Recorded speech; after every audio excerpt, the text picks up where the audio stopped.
Bienvenue à tous les amis, dans ce nouvel épisode de podcast, on se retrouve dans un nouveau décor. Aujourd'hui, je suis dans la chambre de mon colocataire qui a installé un beau setup de podcast, donc on en profite, let's go. Merci à toi Sol. Les amis, aujourd'hui, épisode de podcast, on a plein de petits sujets que je viens de vous écrire.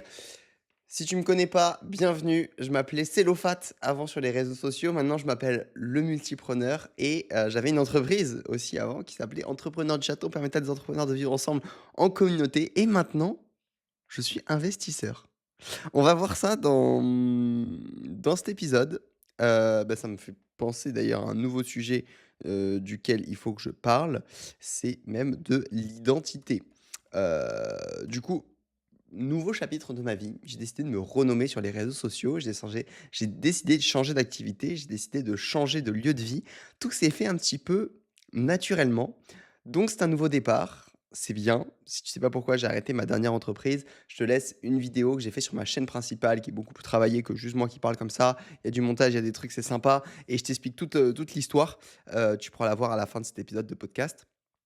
Et je vais te raconter du coup ce que je fais maintenant parce que, pas mal de gens se demandent et c'est l'occasion de vous expliquer tout ça. On va parler donc de mon nouveau job, CEO partner comme je l'appelle ou investisseur. Je sais pas exactement en fait, ce que c'est, mais vous allez comprendre. On va voir ensuite des notions, des choses que j'ai compris cette semaine, que ça soit business, vie perso. Donc ça va être top. Au programme, il y a pourquoi créer des process. Dormir plus de 8 heures, c'est ce qui a le plus d'effets positifs sur ma vie. Arrêter le café, ça fait 30 jours aujourd'hui. Je vais vous dire, alors que j'en buvais tout le temps depuis 2 ans. Comment quel rapport avoir avec ses émotions? Je vais vous partager 3 étapes, enfin les 3 étapes clés qu'il faut faire quand on ressent une émotion négative. Enfin, selon moi, la meilleure chose à faire quand on ressent une émotion négative. Voilà. On va parler du tracking. Pourquoi c'est une des choses les plus importantes et encore plus quand on est un multipreneur. Et on finira par comment être plus focus avec une petite liste que j'ai fait juste ici, de comment être plus focus que j'ai écrit, comme ça. J'ai écrit ce qui me passait par la tête. Hop, je vois qu'on m'appelle. J'espère que ça n'a pas coupé la vidéo. Hop, et je vois que ça n'a pas coupé la vidéo. Vous avez de la chance. OK. Donc, on commence tout de suite, sans plus tarder. Purée, ça fait longtemps que j'ai pas fait d'épisode de podcast, j'ai l'impression. Et ben voilà, let's go les gars. Donc, je suis en ce moment à Nîmes, dans une maison qu'on louait avant avec mon ancienne boîte, qui est maintenant louée directement à des entrepreneurs. Donc là, j'ai loué ma chambre. Voilà, il y a 7 chambres ici, donc 7 entrepreneurs qui vivent. Et j'ai prévu de rester là jusqu'à la fin d'année. Nous sommes actuellement le 24 octobre. Et donc, du coup, j'ai un peu de temps pour reconstruire des choses, pour pouvoir, ensuite avoir des business qui tournent, des choses qui marchent. Donc là, je suis sur plein de projets à la fois. D'ailleurs, juste après cette vidéo, je vais tourner une autre vidéo, où je t'explique quoi faire quand on sait plus quoi faire, en fait, avec son business. Quand on sait plus quoi faire comme business. C'était ma situation il y a 2 mois et là, je sais enfin ce que je veux faire. J'ai une offre, quelque chose qui s'est créé alors qu'il y a 2 mois, tu m'aurais demandé ce que je voulais faire, je ne savais absolument pas. Donc je te partage tout le process dans cette vidéo-là. Tu pourras aller la voir, ce sera les 2 vidéos que je mettrai à la fin de cet épisode. Celle sur l'histoire de ma boîte et celle, la prochaine là que je vais faire. Donc là, en fait, j'ai remarqué un truc. J'aime bien travailler avec des gens. J'ai dû faire un travail un peu d'introspection avec tout ça et faire des choses, avoir plus de data, en fait. C'est faire plein de choses parce que depuis là, en fait, globalement, j'ai fait plein de j'ai travaillé sur plein de projets différents, j'étais freelance. Là, je gère encore des pubs pour une boîte dans l'IMO. Je suis associé sur un coaching pour quelqu'un qui propose un coaching, qui a des compétences pour acheter son premier bien, immobilier. Le premier c'est des travaux.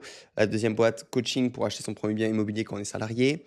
Je travaille sur une app mobile avec, un gars qui s'appelle Océan, un super gars et c'est une belle aventure et c'est en plein développement. Il a développé une app, moi je m'occupe un peu, on va dire, de toute la partie marketing, acquisition. Je travaille avec un entrepreneur, heu, Marketing Mania pour ceux qui connaissent, sur son SaaS pour l'aider à développer. C'est un peu side quest et voilà, c'est un des trucs que je fais. Enfin bref, il y a plein de choses dans tous les sens et de ça est né quelque chose d'intéressant. J'aime travailler avec des gens, j'aime réfléchir à la vision. de vers où on va, parce que j'ai tout le temps des idées et donc j'aime bien qu'elles soient utiles. J'aime les stratégies. J'aime quand il y a une stratégie, qu'on la met en place, qu'on voit ce que ça donne. J'aime pas être expert dans un seul domaine, ça m'ennuie. Genre, là, je gère des ads, faut apprendre comment les ads et cetera, faut et du coup, bah, je suis censé développer mes compétences là-dedans et aller au bout et je le fais, tu vois? Mais honnêtement, je ferais que ça toute la journée, genre, je pourrais pas. Genre, je ça serait que pour en vrai, si, je pourrais faire même que ce business-là où je gère des publicités en ligne et ça me ferait même un salaire, un bon salaire même, juste ce business-là, tous les mois et je préfère que ça et à côté avoir du temps libre. Mais en fait, bah, oui, pourquoi pas pendant des phases de ma vie. Moi, je pense que enfin, je kiffe avoir des phases où, juste, voyage, et d'ailleurs, je pense, va y avoir là, on dit qu'on est lock-in et tout, va y avoir un lock-out, début 2026. Je vais arrêter de travailler. Je vais prendre 2 semaines off, quoi et je vais lock-out pour de vrai. Je vais pas taffer, voilà, je vais avoir des trucs, des sides comme ça, side business qui tournent, c'est super, mais je vais pas taffer. Bref, heu, mais je veux pas faire que ça, je veux pas vivre que des aventures, mais par contre, j'ai envie de vivre des aventures là. En ce moment, j'ai le coup de l'aventure qui revient, donc c'est bon signe. Bref, tout ça pour dire quoi? Pour dire que j'ai fait un petit micmac de tout ça. J'aime coacher du coup, j'aime beaucoup faire du consulting en fait, arriver, donner ma vision, expliquer vers où on peut aller, motiver les gens, les emmener dans une direction et cetera. Donc c'est pour ça que je pense que je kiffe avoir une boîte, gérer une boîte et cetera. Mais en même temps, heu, là, j'ai pas en fait de boîte que je sais que je veux faire pour moi et cetera et du coup le faire pour d'autres gens, c'est trop bien. Du coup, je l'ai proposé déjà en presta, j'ai déjà fait en presta où, bah, je suis comme si j'étais le CEO pendant, 3 mois là, par exemple sur le projet de Diane ou du moins CEO, mais du moins sur la partie, marketing, CMO on pourrait dire. Et je kiffe. Après, c'est une presta, du coup, forcément, c'est dur de se projeter sur le long terme. Alors peut-être qu'on va s'associer, peut-être qu'il va se passer des choses après, on va voir comment ça va se passer, en fonction, je pense, des objectifs qu'on va atteindre, de comment ça se passe. Après, c'est aussi, beaucoup du humain, mais justement, c'est bien de faire une période de test comme ça. Et du coup, pour aller encore plus loin que ça, c'est qu'en fait, pour faire que ça, soit faut le facturer très cher, ce qui est possible et du consulting, du coup, pour des boîtes qui gagnent déjà pas mal d'argent. Soit il faut miser, investir son temps, investir son énergie pour une somme d'argent, souvent voilà, vendre une petite presta à un minimum ou sinon directement juste des pourcentages de la boîte. Pourquoi pas avoir, bah, soit être payé au pourcentage et en plus, avoir des pourcentages, des vraies parts de cette entreprise. Moi, ça m'a toujours, fasciné. C'est pour ça qu'il y a 1 an et demi maintenant bientôt, un peu moins, j'ai pris un accompagnement pour et qui aidait les entrepreneurs à prendre des parts dans des entreprises. Donc je me suis fait un peu de réseau là-dedans, j'ai rencontré des personnes, j'ai plusieurs mentors en fait enfin, on va dire un mentor, ouais, qui m'a appris plein de trucs par rapport à ça et cetera. Et moi ça m'a toujours attiré parce qu'en fait, bah, je sais pas pourquoi, genre une seule entreprise, c'est pour moi, enfin je trouve que c'est peu et tous les entrepreneurs, ils en ont plein et cetera et moi ça m'excite en fait de travailler sur différents projets, d'avoir à réfléchir sur différents problèmes, de ouais, ouais, en fait et c'est comme ça que j'apprends mieux et c'est aussi comme ça c'est pour ça que j'aime bien enfin, j'ai l'impression que c'est là que je progresse le plus, parce que pour progresser le plus, il faut faire des choses différentes, tu vois? Un mec qui a eu qu'une seule boîte, qui a fait qu'un seul business, qu'un seul truc, je pense que c'est pas forcément le meilleur coach ou celui qui a les meilleures idées. Parce que du coup, lui, il l'a fait d'une manière, c'est bien que ça ait marché, mais ça veut pas forcément dire que c'est hyper bien réplicable et que ça, en tout cas, que ça s'adresse à tout le monde. Ça peut être copié-collé sur un marché similaire ou sur, voilà, sur une offre similaire, etc. Mais je pense que quelqu'un de très polyvalent, il a vu plein de projets, etc. Et moi, j'adore ça. J'ai besoin de tout ça pour être, on va dire, nourri et stimulé.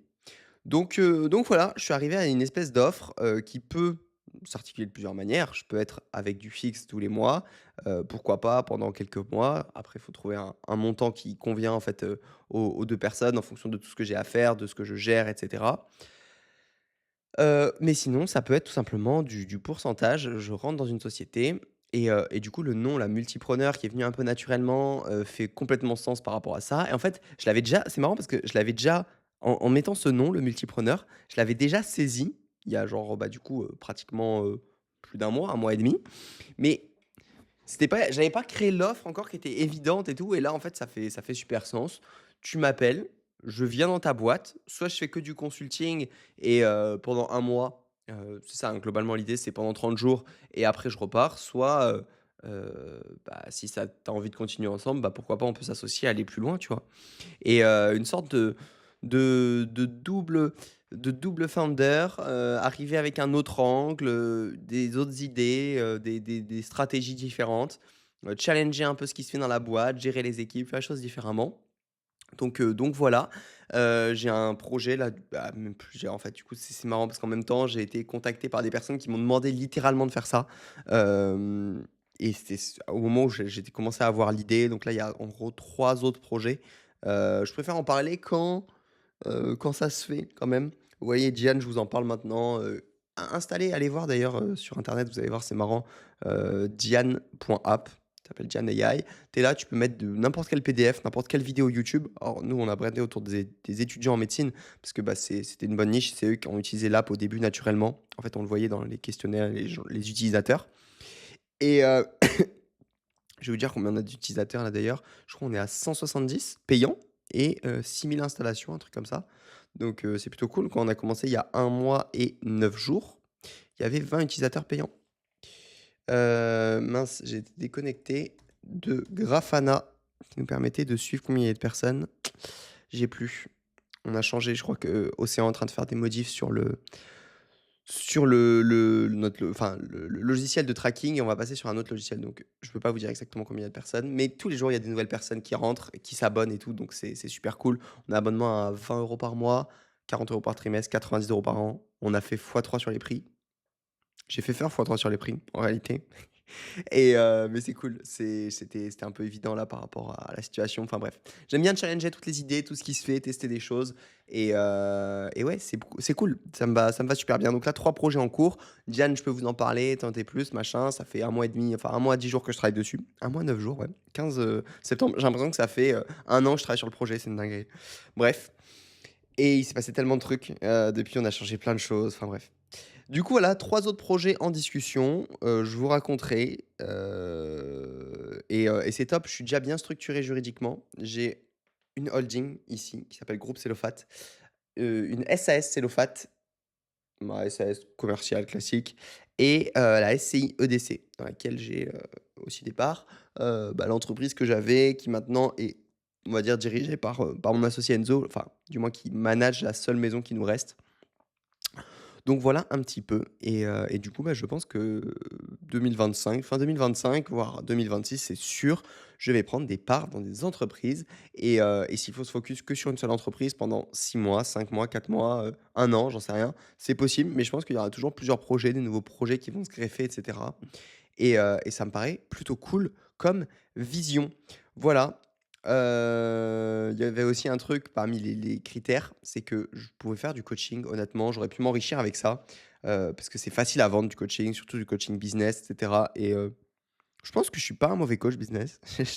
J'ai appelé ma dernière vidéo, «C'est quoi un bon coach?» Mon dernier podcast et ouais, je trouve ça pertinent en fait. J'ai compris des trucs par rapport un peu à tout ça. Mais il y a quelque chose qui me tient à cœur quand je suis sur un projet, c'est qu'il y ait 100 de réussite et pour qu'il y ait 100 de réussite, il faut que j'ai plus de contrôle que juste donner du conseil. Parce que donner du conseil, en fait, les gens derrière, ils appliquent pas ou ils font pas exactement comme tu veux ou tu peux pas modifier, ce qu'ils font, machin. Bah, en fait, tu as pas 100 du contrôle et c'est chiant et ça me frustre un peu et en plus, j'aurais l'impression de me limiter parce que c'est pas moi qui fais vraiment, en fait. Je donne juste les idées, les conseils, les trucs et alors que, tu vois, ce format-là où je suis CEO partner, c'est ma responsabilité. En fait, s'il y a des résultats, c'est grâce à moi. S'il y en a pas, c'est de ma faute, tu vois? Et on peut le dire parce que j'ai la responsabilité du truc et du coup, je trouve ça plus excitant. Je sais pas si vous voyez ce que je veux dire? Je pense que vous comprenez. Donc voilà, j'ai écouté des podcasts de mon mentor qui m'ont mindfuck. Dedans, il a sorti une citation de Napoleon Hill que je vous lis.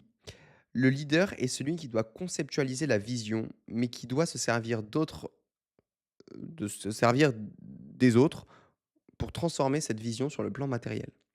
Je la refais. «Le leader est celui qui doit conceptualiser la vision, mais qui doit se servir des autres pour transformer cette vision sur le plan matériel». Se servir des autres. On dirait que c'est un peu, ouais, je prends les autres et tout qui le travail des autres et tout. Mais non, enfin, littéralement, on est une team, tu vois? On fait les choses ensemble, mais pour que tout ça soit orchestré, il faut un chef d'orchestre et ça, c'est le leader et c'est lui qui a la vision et qui emmène tout le monde avec lui et genre, c'est une place qui me correspond enfin, que j'adore et que j'ai toujours eu un peu naturellement, tu vois? Quand j'étais plus petit, j'ai construit des projets, fait des petits trucs dans ma ville, des cabanes, des machins. Bah, c'était toujours ouais, ouais, putain, c'est vrai, c'est fou, tu vois? J'ai construit plein de cabanes, dans ma ville où ça a réuni pas mal de gens, des trucs comme ça à chaque fois. Bah, c'était un peu moi qui avais eu l'idée à la base ou même avec un pote. De base, on était 2, après, ben, ça ramène du monde et j'ai souvent été à l'initiative de création du projet, de la vision et tu vois, emmener le projet et du coup, c'est pour ça que ça fait super sens, en fait, cette position-là, parce que, bah, je pense que c'est là où je suis naturellement bon, tu vois? Et et ensuite, bah, j'ai organisé ces séminaires d'entrepreneurs, réuni des gens. Ensuite, j'ai fait EDC et ouais, j'ai toujours été dans cette position un peu du mec qui drive l'équipe, tu vois? Qui emmène les gens et tout et je pense que c'est là que je suis bon, mais de toute façon, on verra par la suite, hein, si c'est comme ça que j'ai des résultats. Mais je pense que, ouais, travailler avec une équipe et tout, c'est quelque chose qui me plaît bien. Voilà, voilà. Bon, why create process? J'ai écrit ça dans mon truc, dans mon carnet et en fait, je suis parti d'un constat qui était que je prenais une route OK les gars, j'ai fait un trail dimanche dernier. Dimanche dernier, j'ai fait un trail, dans une, montagne vers chez moi en fait, dans ma ville d'enfance. J'étais retourné voir mon grand-père, machin. Je fais mon trail et en fait, c'était seulement 8 kilomètres. Donc 8 kilomètres, il y avait 8 ou 17 et 23. Je me suis inscrit au 8, je me suis dit: «Chill». Mais j'aurais pu j'ai hésité, je me suis dit: «Peut-être j'aurais pu 17-23», mais il fallait que j'aille manger à midi, j'avais un rendez-vous. Donc je m'étais dit: «Il faut pas que ça s'éternise, ça commence quand même la course à 10 heures, voilà». Je prends le petit 8 kilomètres et je me dis: «8 kilomètres, c'est rien», tu vois? Sur du plat, je pense je les tape en, je sais pas, 8, 30 minutes, non? Ah, j'abuse un peu. 33, 34, 35 minutes, je sais pas trop à peu près, mais tu vois? Genre ça se tape, 8 kilomètres. Là, c'était un trail. Les amis, je n'ai jamais fait de trail, c'était abominable, ça montait comme as, pendant 5 bornes, après 3 bornes comme ça et en fait, cette montée, je me disais: «Mais c'est pas possible qu'on soit encore en train de monter, alors que la course fait que 8 kilomètres». Et j'ai trouvé le truc un peu interminable, mais j'ai kiffé, hein, c'était insane, hein. La descente, je courais comme un lapin, je sautais, j'avais des chaussures qui glissaient et tout, c'était n'importe quoi, mais je sautais, je sais même pas où j'allais atterrir. En fait, tu es dans un flow. Je n'ai jamais ressenti un flow aussi intense, je pense qu'avec cette course de trail, d'instant présent, en fait, où tu peux penser à rien d'autre. Mais genre littéralement le cerveau, mec, est focus sur «je veux pas mourir», tu vois? Et quand tu es focus sur «je veux pas mourir», tu es full instant présent, tu vois? Peut-être tu as peur et tout un peu, mais bref et ce trail était long, les gars, j'ai mis 55 minutes, je crois. Je suis arrivé 30e sur 300. Je sais pas trop, ce que ça vaut. Bon, il y avait des mecs qui faisaient du trail avec moi, machin, enfin qui sont arrivés en même temps que moi et tout, donc c'était cool. Il y a un mec avec qui j'ai fait la moitié de la course, c'était sympa et cette montée était interminable et du coup, j'ai écrit: «A road is always faster when you know it». Quand tu connais une route, même en vélo, tu vois, tu fais un tour, en course à pied, tu fais un tour, en peu importe, quand tu connais la chose, ça va plus vite. Et ouais, je sais pas si tu es déjà allé d'un point A à un point B, même en France, des longs trajets et cetera. Quand tu connais pas, la première fois, tu as toujours l'impression que c'est plus long et c'est une question de perception, tu vois? Et aussi, tu vas aussi plus vite parce que tu connais l'endroit où tu peux accélérer, l'endroit où machin et c'est plus facile, tu vois? Et même pour le cerveau, c'est plus simple et du coup, bah, c'est pour ça que j'ai créé un petit framework en 3 étapes, enfin les 3 raisons de pourquoi il faut créer des process. Parce que c'est la même chose. Quand tu crées un process, tu sais comment ça se passe et du coup, tu gagnes du temps. C'est une première chose. Alors, j'ai écrit: «Tu de penser», mais j'aurais pu écrire, heu, aussi «gagner du temps». Parce que en fait, tu as pas à réfléchir: «Ah, est-ce que je vais là? Est-ce que je fais ci? Est-ce que je fais ça?» Non, tu as ton process. Alors, quand je dis un process, c'est par exemple comment écrire un mail, comment écrire une newsletter. Bah, tu sais qu'à chaque fois, ta newsletter, tu dois, je sais pas, étape 1, avoir l'idée, la grande idée de la newsletter. Étape 2, faire un vocal, à ChatGPT, de 3 minutes pour expliquer ta grande idée. Étape, 3, envoyer à ChatGPT et il a je sais pas, enfin, tu vois ce que je veux dire? Il a, un prompt qui te fait une newsletter avec ton style. Étape 4, copier-coller, mettre dans System.io. Étape 5, relire, voilà. Bon bref, c'est un exemple, mais je pourrais te dire pour des trucs plus complexes, genre comment écrire une VSL. À chaque fois que tu écris une vidéo de vente, est-ce que tu repars de zéro? Non, tu écris une vidéo de vente, surtout si tu en fais souvent. Bah, tu sais que tu as un framework que tu utilises. Tu commences par faire, je sais pas, l'avatar client, ensuite, les désirs, enfin, l'avatar client, l'offre, voilà, comment lancer un nouveau produit, par exemple. Ça, c'est un truc utile, pourquoi créer un process. Lancer un nouveau produit, tu dois d'abord faire, par exemple, tu te dis: «Je fais d'abord à chaque fois, je fais la promesse de mon produit, l'avatar client, une page de vente». Je te dis dans des exemples, tu vois? Et en fait, tu fais tac, tac, tac, tac, tac et du coup, si tu as un process pour tout ce que tu fais, et bah, tu de réfléchir. Pour faire un reels, par exemple. C'est quoi ton process pour faire une vidéo sur Insta? Et bah, tu sais que étape 1, tu as tes idées qui sont dans une note, par exemple, moi, mes idées sont dans une note Apple, parce que je sais que mes idées, je les ai pas quand je suis en train de travailler, mais quand je suis en train de faire du vélo, de courir, machin, et je les note, du coup, dans Apple. Du coup, c'est pour ça que mon process, c'est smart qu'il soit dans Apple. Je récupère mon idée là-dedans. À partir de cette idée, je vais, l'écrire sur papier parce que, par exemple, je suis meilleur, je vais l'écrire dans une autre note Apple, l'idée. Je vais d'abord réfléchir au hook, tac, tac, tac, dérouler. Ensuite, je vais mettre dans un drive, je vais enregistrer la voix off. Je vais mettre dans un drive tous les plans. Je vais envoyer dans un drive auquel a accès mon monteur. Mon monteur, tac, tac. Ensuite, le monteur, il, il monte la vidéo, il me l'envoie, je lui renvoie. Et ensuite, il la poste sur ManyChat, sur Metricool, qui va la poster sur tous mes réseaux. Par exemple, si tu as ce process pour créer une vidéo. Bref, première chose, quand tu as un process pour faire les choses que tu fais dans ton activité, tu gagnes du temps parce que tu arrêtes de réfléchir. Et en plus, donc ça, c'est une des premières choses. Tu gagnes du temps. Deuxième chose, tu peux be able to delegate. J'ai écrit, tu peux le déléguer. En fait, si tu sais que faire un truc, enfin, voilà, créer une page de vente. Comment on fait une page de vente? Et bien d'abord, tu mets ça, tu mets ça, tu mets ça. Bam! Et bien une fois que tu as le process, tu peux le déléguer à quelqu'un qui sait potentiellement même ne pas le faire, tu vois? Ou même quelqu'un dont c'est son expertise, bah, tu lui dis comment toi tu fais, comme ça se rapprochera au plus de ce que tu fais. Parce que souvent, quand on veut déléguer, hem, c'est la meilleure manière de déléguer selon moi, c'est déléguer quelque chose qu'on sait déjà faire à quelqu'un qui est techniquement encore plus compétent, comme ça il le fait de la même manière et voire encore mieux. Mais généralement, on est la meilleure personne. Ah bon, ça dépend à l'échelle à laquelle tu travailles, je pense. Quand tu es une grande entreprise, tu recrutes des gens qui sont vraiment meilleurs que toi. Mais quand tu es solopreneur, on va dire, bah, au début, en fait, toutes les tâches que tu délègues, il y a des personnes il y a personne qui sait le faire mieux que toi. Et il y aura personne qui le fera jamais mieux que toi. Genre écrire un mail, avec ton style et tout, il y a personne qui le fera mieux que toi, vu que par définition, c'est ton style. Mais tu peux essayer d'avoir quelque chose le plus similaire possible si tu as un process et que tu as réfléchi à comment le déléguer. Hop, je regarde, on a toujours de la batterie, c'est cool. Mon tel n'est pas éternel, je crois. Ça, mais bon, on essaiera de ne pas se faire couper. Troisième chose, un process te permet de traquer. Hem, par exemple, une trame de vente, c'est un process.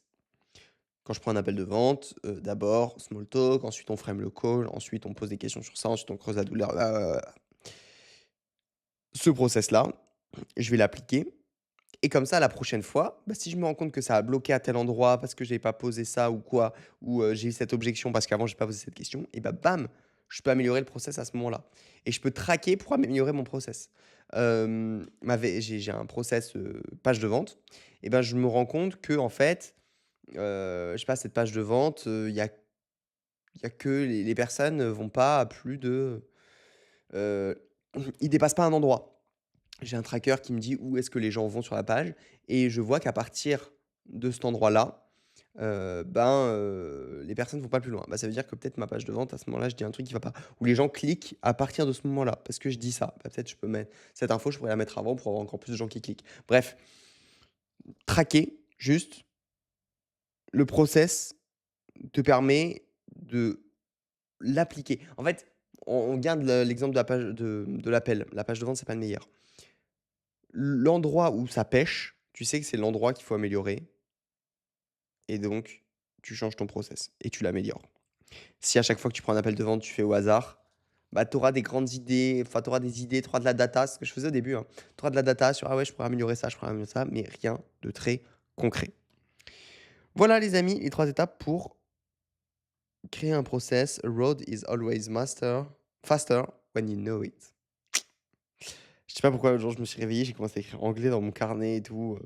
Ça fait d'ailleurs 1 an, presque 1 an et demi que je prends des cours d'anglais. J'en prenais 3 par semaine. Au bout d'1 an, je suis passé à 2 et ça progresse tranquillement, mais il va falloir que j'aille dans des pays où ça parle complètement anglais pour finir le jeu. OK, dormir plus de 8 heures, c'est ce qui a le plus d'effets positifs sur ma vie. J'ai écrit ça dans mon carnet en gros l'autre jour parce que je me rends compte que quand je suis fatigué, je fais de la merde. Souvent, c'est les jours où je suis un peu déprimé ou ceci, cela, j'ai des coups de down, je suis moins focus et cetera et cetera. Ouais, non, c'est vraiment un trop gros cheat code pour moi. Dans ma vie, je crois que c'est le truc qui a le plus d'effet, de dormir assez. Plus de 7 heures. Je sais que quand je dors autour de 6 heures, je tiens pas plus de 3 nuits. Au bout de 3 nuits, le 4e jour, j'ai un espèce de gros crash, je suis pas bien. Même 2 nuits. 2 nuits, la troisième, après la troisième, je sais que c'est fini. Entre 6 et 7, ouais, pas au petit. Plus de 7, je suis pas mal, je tiens longtemps. 8 heures pile, je suis, 7h30, même 7h30, 7h45, 8 heures, c'est, parfait pour moi. J'ai identifié ça chez moi, donc maintenant, bah, j'ai juste à appliquer ça. Je suis très discipliné pour me lever et heureusement parce que le changer l'heure du lever, c'est catastrophique. Si, j'essaie de rattraper, je me lève un peu plus tard, je vais me lever à 8 heures et tout. Je vais être plus fatigué que si je m'étais levé à 6h30 comme d'habitude tous les matins. Là, j'ai 6h30, c'est une heure qui est hyper facile à tenir. Faut se coucher à 22h30 tu dors. Franchement, c'est pas la mer à boire. Et c'est pour moi les meilleurs horaires. Donc voilà, dormir 8 heures, beaucoup de leviers. En fait, beaucoup de leviers sur cette action alors que ça paraît, c'est la base en fait, c'est la base, hein, mais juste faut le faire. Excusez-moi. Ensuite, j'ai arrêté le café. Pareil, ça fait 1 mois. Alors, je vous avoue que je suis un peu j'aime plus trop le goût du café du coup, enfin de moins en moins. Après, on ne boit pas des excellents cafés ici. Mais, j'avais vu ça que dans certaines plantes, ah non, ça a pas trop de rapport. Si, bon, je vous explique, j'avais vu que dans certaines plantes, il y a de la caféine en petites substances et du coup, ça rend addict. La plante est meilleure pour les abeilles et du coup, les abeilles sont un peu addictes et retournent butiner cette plante et la plante, en gros, la nature un peu a fait ça, parce que enfin, la sélection naturelle a fait ça parce que, bah, dès qu'il y avait de la caféine, forcément, la plante se reproduisait plus et cetera. Donc, stylé et les abeilles aiment le goût de la plante parce qu'il y a de la caféine dedans et nous, on aime le café, qui généralement le café, c'est pas bon. Tu vois, toi, tu étais petit, on t'aurait dit de boire du café ou même tu as peut-être goûté, c'est dégueulasse, tu vois? Sauf qu'après on s'habitue, on en prend, machin et on aime ça parce qu'il y a la molécule caféine dedans et c'est ça qui nous fait aimer. Si toute ta vie, tu avais bu du café décaféiné, bah, tu pas autant le café que ce que tu l'aimes. C'est littéralement une drogue. Avec mon ami Antonin, on s'était dit que après beaucoup de conseils d'entrepreneurs qui nous avaient dit que, bah, en fait, l'état émotionnel stable, c'est ce qui donne le plus de résultats sur le long terme. On s'est dit qu'il fallait essayer de réguler un peu notre état et c'est pour ça que j'ai arrêté le café. Ça fait 30 jours, je m'en porte très bien. J'aime de moins en moins la caféine et en vrai, je vous recommande de le faire, tout simplement. Voilà. Je reprendrai avec parcimonie. 1 fois par semaine, 1 fois toutes les 2 semaines, 1 fois par mois peut-être. Même pas forcément, s'il faut vraiment mettre un coup de boost, pourquoi pas, mais plus par plaisir et plus pour réfléchir à des idées, comme si je consommais une drogue en fait, pour me mettre dans un état de conscience un petit peu modifié. En vrai, c'est ça qui se passe, pour avoir des nouvelles idées et je pense que je deviens de plus en plus stable, là, honnêtement, émotionnellement, bah, après je varie beaucoup, hein, de jour en jour, je suis très heureux, machin et tout, mais j'ai l'impression que ça stabilise un petit peu et que du coup mes actions vont vers quelque chose de plus stable, j'ai envie de beaucoup bosser, mais j'ai pas envie là, tu vois, de me tuer. Là, c'est 18 heures. Bam, j'ai fait le taf, je me suis levé à 6h30. J'ai travaillé, j'ai fait mon truc, j'ai fait mon cours d'anglais, j'ai fait ci, j'ai fait ça. Je fais le podcast en fin de journée et tu vois? Et on avance tranquille et genre c'est un peu j'ai l'impression que c'est un peu relié à cet arrêt du café où voilà, faut faire le taf, faut avancer. Voilà un petit peu pour l'arrêt du café. Les émotions. OK, j'ai un framework inventé par moi en réalité. Enfin les bribes de ce framework viennent de différentes personnes et j'en ai fait quelque chose que j'ai un peu créé. Étape 1, quand on ressent une émotion, surtout négative. En fait, c'est surtout quand on n'est pas bien en vrai que c'est utile, ce truc, parce que sinon, bah, ça a pas forcément trop d'intérêt.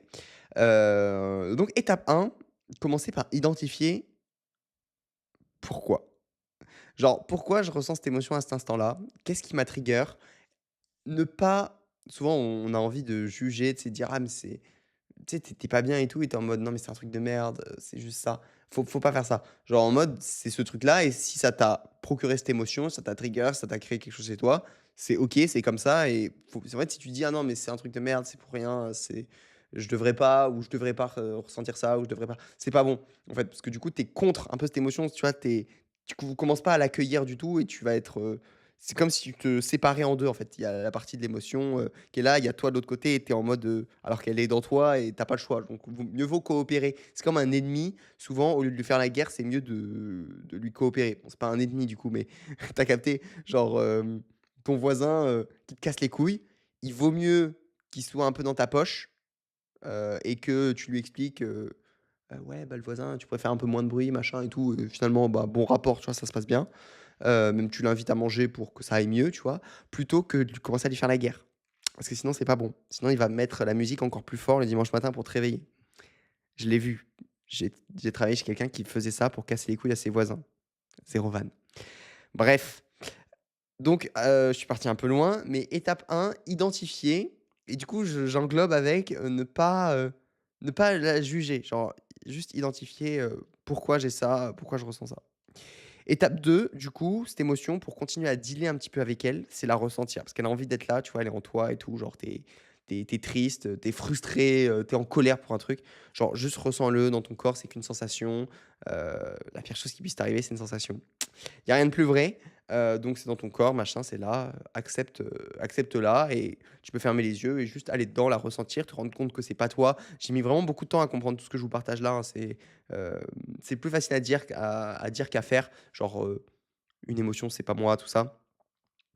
C'est juste un truc qui est là et je peux le ressentir et j'arrivais pas au début parce que en fait, quand tu le ressens, bah, en fait, tu es connecté à l'histoire qui te fait s'il y a quelqu'un qui t'a mis en colère, par exemple, qui a réveillé la colère, genre, chez toi, là, tu fermes les yeux et tout, tu te concentres sur la sensation et en fait, naturellement, tu as les pensées qui viennent à propos: «Ah putain, cet enculé, machin, truc». Alors qu'en fait, essaye juste d'être dans la sensation et tu vois que c'est juste une sensation et en fait, c'est pas dangereux une sensation, c'est un truc qui est dans ton corps et au final, c'est rien, tu vois? Et bref.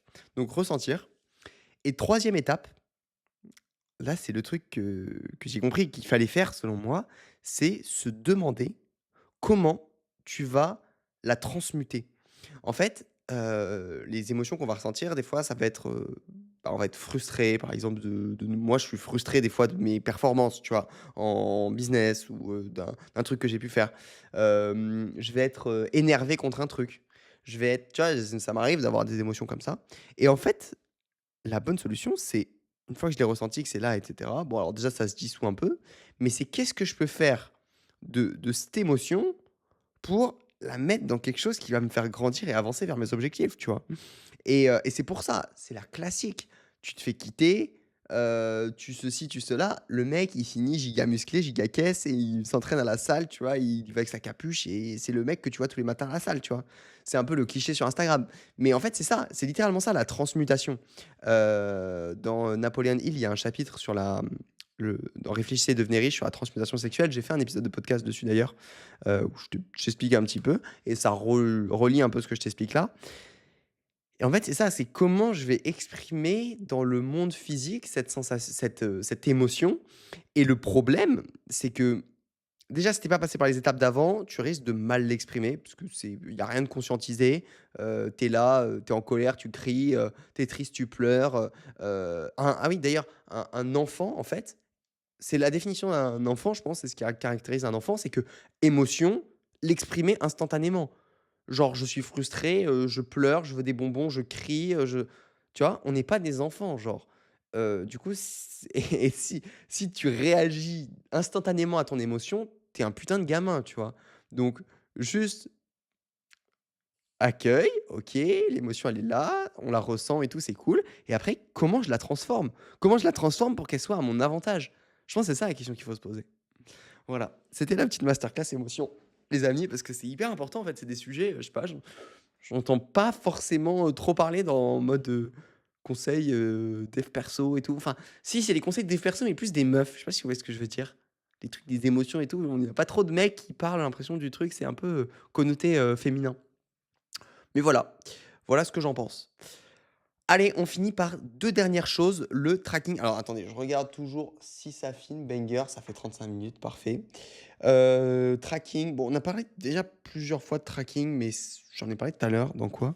Ah oui, pour, comment créer des process.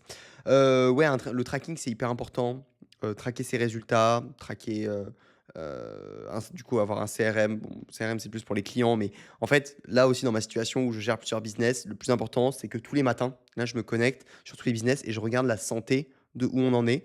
Que ce soit pour mes ads, bah, en fait, je traque certaines choses, je vois les résultats, j'ajuste en fonction. Pour, le business sur de la création de contenu, machin, et ben je vois ce qui s'est passé, je vois ce qui a performé, ce qui a moins performé. Je peux redonner des directives aux personnes concernées qui doivent faire certaines choses ou pas. Et voir ce qui amène des résultats, ce qui en amène pas. Plus tu as de données sur qu'est-ce qui te donne des résultats, qu'est-ce qui te donne pas de résultats, plus c'est facile de refaire, d'améliorer. Ça rejoint de ouf ce que j'ai dit tout à l'heure sur les process. Mais voilà, le tracking, c'est vraiment le secret. Comment tu peux traquer encore plus de choses, sans que ça devienne lourd? Ça, c'est important. Ouais, sans que ça devienne lourd. Parce qu'en fait, si tu passes ton temps à juste, traquer tout ce que tu fais, bah, déjà la vie est moins cool souvent. Moi, je suis pas du tout dans l'idée de tout traquer. Je suis dans l'idée de traquer les choses importantes, genre, par exemple, traquer mes calories, je m'en branle complètement. Ce que je mange et je le faisais avant, hein. Je l'ai fait, quand j'étais un peu en mode go muscu il y a genre 3 ans, heu, 3-4 ans même maintenant. Putain, ouais, à 18 ans et tout. C'était l'époque, j'étais en mode full go muscu, j'avais des objectifs par rapport à ça. Tu vois? Je voulais traquer machin. Aujourd'hui, je m'en fous et sur la nourriture, je fais rien traquer du tout. J'ai une idée globale, c'est bien, tu vois, en plus d'avoir traqué parce qu'après tu as une idée globale, mais c'est plus important pour moi. Donc il y a pas à traquer quoi que ce soit. Par contre, sur le business, sur les choses plus importantes, pour gagner de l'argent, ceci, cela, et ben, ouais, là, ça vaut le coup et du coup, mettre des choses en place, c'est utile. Avoir des routines. Moi, par exemple, tous les lundis, je remplis, j'ai un tableau. Tous les lundis, je remplis, je sais pas, il y a genre 15 cases, combien d'argent j'ai encaissé, combien d'appels de vente j'ai pris, combien, même si ça a pas trop maintenant de prendre des appels de vente, enfin, c'est pas logique par rapport à ce que je fais, combien de vidéos j'ai créées sur YouTube, combien de reels j'ai dû faire sur Insta, et cetera, et cetera. Enfin bref, il y a plein de trucs. Pour chacun de mes business aussi, il y a des trucs. Tous les lundis, je le fais et ça me permet, voilà, de voir, pourquoi j'ai pas de résultat par rapport à ça. Bah, peut-être parce que juste j'ai pas fait ça. Ça remet les pendules à l'heure. Le faire pour l'argent, c'est hyper important. J'ai un truc que je remplis une fois par mois sur tout, juste ces 2 colonnes, hein. Toutes mes dépenses, toutes mes sorties. Le faire et prendre le temps de traquer ça, bah, je prends conscience de combien j'ai littéralement gagné, et en fait, on est dans le concret, quoi, quand on traque, donc pour moi, hyper important. OK, How to be more focus by le multipreneur. J'ai écrit ça, là, donc je vous fais la petite liste rapide et j'explique s'il faut plus expliquer. J'étais dans ma voiture et je me rendais compte que mes idées partaient dans tous les sens. J'écoutais des podcasts, j'étais trop stimulé, il y avait trop de trucs. Je pense que j'aime pas me mettre dans des cases et j'aime pas trop me renseigner sur ces trucs-là, parce que je trouve que les personnes qui s'intéressent à ça, c'est souvent, il y a pas mal de trucs un peu bullshit et ça me saoule et voilà. Mais je pense que je suis un peu, tu sais, TDAH, les trucs comme ça, hyperactif ou j'en sais rien, tu vois? Je dois avoir des trucs comme ça et en fait, là, je me rendais compte que j'arrivais plus à penser tellement j'avais de stimulation de pensées, en fait. Genre, je me faisais déborder par mes pensées, elles étaient là, j'avais l'impression, du coup, je pensais à des trucs. OK, waouh, je suis pas mes pensées et comment je peux faire pour avoir moins de pensées, pour calmer un peu le truc, prendre de la distance, prendre du recul? Comment être plus focus? Et du coup, c'est ça la conclusion, comment être plus focus? Étape 1, j'ai écrit: «Use an envelope for my papers». Utiliser une enveloppe pour mes papiers ou plus globalement, ça veut dire quoi? Ça veut dire ranger le matériel autour de toi. Ça, c'est connu, quand tu as les choses rangées autour de toi, pour le cerveau, s'il y a moins de choses compliquées, c'est plus simple et c'est pour ça que souvent, je suis pas de base, je suis pas un maniaque du rangement ou quoi que ce soit. Je suis peut-être même un peu plus bordélique qu'autre chose, mais là, maintenant, je le suis de plus en plus et je le vois quand autour de moi, c'est le bordel. Même là, tu vois, il y a un peu trop de trucs déjà sur le bureau. J'aime quand c'est chaque truc est à sa place. En fait, c'est pour que mon cerveau fonctionne mieux et mon cerveau fonctionne mieux quand les trucs autour de moi sont rangés. Donc c'est un peu chut, Même, tu vois, le truc va dans l'angle, machin, bam, bam. Il y a pas de bordel, donc voilà. Pour moi, c'est important et j'essaye d'y faire attention. Ne pas avoir trop d'onglets ouverts. Trop d'onglets ouverts, tu es là, tu cliques, tu machin, tu es perdu. J'utilise Arc que je vous recommande pour, avoir en gros, sur chaque arc, c'est comme si tu avais un Google différent et du coup, tu as des onglets qui sont tout le temps ouverts, mais du coup, tu as que les onglets du projet. Du coup, tu as 3-4 onglets ouverts à propos de ce projet et quand tu vas faire ta comptabilité, bah, tu ouvres un autre arc, on va dire et tu as un arc comptabilité où dedans, il y a tous tes logiciels, tes trucs, machin et en fait, tu scindes. Faut l'utiliser pour comprendre, mais en gros, c'est comme si c'était Google différent. Tu vois, quand tu utilises Google, bah, tu qu'un Google, tu as Google avec des Gmail en haut, des trucs, machin et tu as plein de petits onglets et ben, en fait, tu pourrais avoir un autre Google où tu as différents onglets. Voilà, bon bref, ça s'appelle Arc, A-R-K. Je vous conseille vraiment d'installer. Tous les entrepreneurs sont là-dessus. Juste, ça prend un peu trop de RAM de mon ordi. Donc, si vous n'avez pas un ordi super puissant, je sais pas. Et je pense qu'il y a des solutions pour optimiser. Si vous savez faire, n'hésitez pas à m'envoyer un message. Il faudrait que je regarde des trucs, mais j'ai pas trop trouvé comment optimiser ça. Établir des process et simplifier les choses. Avec des process, on est plus focus. Les choses sont plus simples, on sait comment faire, tac, tac, tac. C'est comme simplifier les choses. Quand il y a des choses que tu comprends pas. Même, tu vois, en fait, moi, je me casse la tête des fois sur des sujets, genre comprendre comment ça fonctionne, machin. Bref, si tu as un process et ou même tu as simplifié la chose, que ça marche en 8 étapes, bah, tu sais que ça marche en 8 étapes et tu sais comment faire les choses. C'est pour ça, pour le cerveau, tu sais, dans les offres en mode marketing, on dit ça va être très simple, ça va se passer en 3 étapes. Tu sais, le chiffre 3 qui revient souvent, machin. Et ben en fait, c'est parce que pour le cerveau, du coup, c'est simple à comprendre. Ah, ok, pour avoir des résultats, bah, d'abord on va faire ça, ensuite on va faire ça, on va faire ça. Ok, bah ouais, c'est simple, tu vois. Alors que sinon, c'est le bordel, on comprend pas et on est moins focus. Arrête de faire 2 choses en même temps. J'essaie tout le temps de faire 2 choses à la fois. Arrête de faire 2 choses à la fois. Créer une page par projet sur Arc. Avoir peu de possession matérielle. On en revient à tous les trucs qu'il y a sur ton bureau, mais c'est pareil dans ta vie. Là, j'ai couru à droite à gauche, j'ai 2 voitures. Putain, ça sert à rien. Je vais vendre une voiture là. C'est une 307. C'est une 307. Elle a 160 000 kilomètres. C'est la voiture qui m'emmenait à l'école quand j'étais petit. C'était à mon grand-père. Et j'avais acheté cette voiture. Ça fait 1 an et demi que je l'ai, 2 ans que je l'ai, j'ai pas fait énormément de kilomètres avec. Elle est tombée en panne, du coup, j'en ai acheté une autre. Aujourd'hui, je me retrouve avec 2 voitures. Trop de trucs, en fait, c'est des problèmes. Je dois l'emmener chez le garagiste, là, je dois faire passer le contrôle technique si je veux la vendre, machin et tout. Bref, c'est n'importe quoi. Donc voilà, avoir moins de possession matérielle, ça, c'était évident parce que ça me crée des problèmes. J'étais des gens à appeler, des trucs en plus, c'est chiant. Supprime le maximum d'applications possibles. Trie ta galerie une fois par semaine et écris tes idées sur papier. On a trop de trucs dans la tête qui nous prennent la tête. Dès que tu as une idée, ton carnet, il est toujours ouvert, toujours comme ça, à côté de toi. Tu es en train de travailler sur un projet. Tu as une idée à propos d'un autre projet, un truc, machin. Ne le fais pas. Tu vas te défocus, tu vas perdre du temps. T'écris. Tu sors le truc de ta tête et il est sur un papier. Tu vas le retrouver dans 10 minutes, dans 1 heure, dans 2 heures, demain, peu importe. Il est là-dessus et tu l'oublies. Et tu avances, tu reprends, tu essayes de te refocus sur quoi tu étais. Voilà les amis, c'était mes conseils du jour. Je sais pas comment je vais l'appeler ce podcast encore. J'espère que ça vous a donné des bonnes idées. Je vous laisse mon nouveau site en description, lemultipreneur.fr, nom de domaine dont je suis pas peu fier d'avoir acheté, que j'ai payé au prix fort parce que un mec l'avait déjà. Du coup, j'ai dû aller négocier, j'ai trouvé son email et tout. Et voilà, ça prend forme doucement. Si vous avez envie d'échanger avec moi, envoyez-moi un mail. J'ai pas par contre fait de mail encore, mais vous pouvez m'envoyer un mail à contact@celofat.fr. Vous pouvez vous abonner à Instagram et aller visionner les 2 vidéos que je vous ai recommandées. La vidéo sur ma chaîne YouTube, mon entreprise, pourquoi j'ai arrêté l'entreprise que j'avais, pourquoi je l'ai quittée et l'autre vidéo, je sais plus laquelle c'est, mais je vous laisse aller la voir. C'était le multipreneur. Ciao.